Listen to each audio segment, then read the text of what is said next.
नमस्कार दोस्तों, कैसे हैं आप। मैं आर्या आपके सामने फिर से आया हूं एक नई कहानी लेके। कहानी विद आर्या में आपका एक बार फिर से स्वागत है। तो इस बार कहानी कुछ इस प्रकार है जिसका शीर्षक है गलत सलाहकार। सलाह तो हमारे समय में हर कोई देता है। दोस्त देते हैं, पेरेंट्स देते हैं, ऑफ कोर्स रिश्तेदार भी सलाह आजकल दे ही देते हैं और अनगिनत देते हैं। तो उन्हीं सलाहकारों में से मैंने एक कहानी है जिसका शीर्षक है गलत सलाहकार। ये कहानी किसने लिखी ये तो पता नहीं, बट काफ़ी दिलचस्प कहानी जो मैं आपके सामने लेकर आया हूँ। तो ज़्यादा घुमाने से बेटर है कि मैं आपको एक कहानी का या कहानी तक ही लेकर चलता हूँ। तो चलते हैं हमारी इस कहानी जिसका शीर्षक है गलत सलाहकार।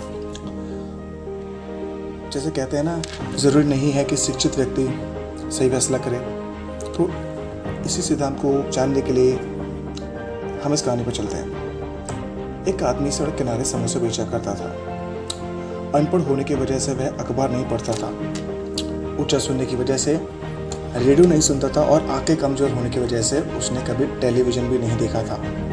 इसके बावजूद वह काफ़ी समोसे बेच लेता था। उसकी बिक्री और नफ़े में लगातार बढ़ोतरी होती गई। उसने और ज़्यादा आलू खरीदना शुरू किया, साथ ही पहले वाले चूल्हे से बड़ा और बढ़िया चूल्हा खरीद कर ले आया। उसका व्यापार लगातार बढ़ रहा था। तभी हाल ही में कॉलेज से बीए की डिग्री हासिल कर चुका उसका बेटा पिता का हाथ बटाने के लिए चला आया। उसके बाद एक अजीबोगरीब घटना घटी। बेटे ने उस आदमी से पूछा, पिताजी क्या आपको मालूम है कि हम लोग एक बड़ी मंदी का शिकार बनने वाले हैं? पिता ने जवाब दिया, नहीं, लेकिन मुझे इसके बारे में बताओ। बेटे ने कहा, अंतर्राष्ट्रीय परिस्थितियाँ बड़ी गंभीर हैं, घरेलू हालात तो और भी बुरे हैं। हमें आने वाले बुरे हालात का सामना करने के लिए तैयार हो जाना चाहिए। उस आदमी ने सोचा कि बेटा कॉलेज जा चुका है, अखबार पढ़ता है और रेडियो सुनता है, इसलिए उसकी राय को हल्के ढंग से नहीं लेना चाहिए। उसने अगर जो कहा है तो सोच समझ कर ही कहा होगा, आखिर वो पढ़ा लिखा है, ग्रेजुएट है।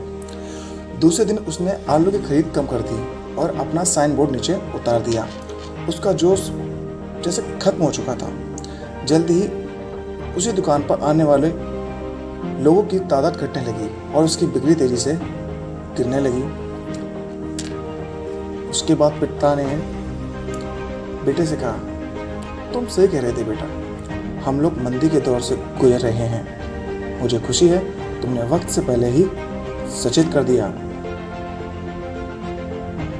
दोस्तों, इस कहानी से हमें ये सीख मिलती है कि अपने सलाहकार सावधानी से चुनिए, लेकिन अमल अपने ही फैसला करिए।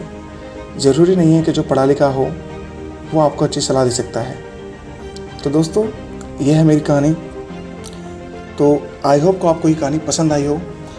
ज़्यादा बड़ी कहानी नहीं है, मैं अभी छोटी कहानियाँ ही लेके आ रहा हूँ, लेकिन कोई नहीं, आने वाले समय में मैं आपके लिए बड़ी कहानियाँ और दिलचस्प कहानियाँ लेके आऊँगा जो रियलिस्टिक भी होंगी और नई नई सीख देती रहेंगी। तो ये कहानी आपको कैसी लगी प्लीज़ मुझे बताइएगा। लाइक करिए, सब्सक्राइब करिए और बेल आइकन पर प्रेस करिए। और जो भी आप सजेशन देना चाहते हो कि ये स्टोरी कैसी लगी, आप मैं कैसे स्टोरियाँ लेके आ रहा हूँ, कुछ भी ऐसे सजेशन जो आप मुझे देना चाहते हैं वो आप मुझे कमेंट बॉक्स में दे सकते हैं। तो अब यहाँ से मैं आपसे विदा लेता हूँ।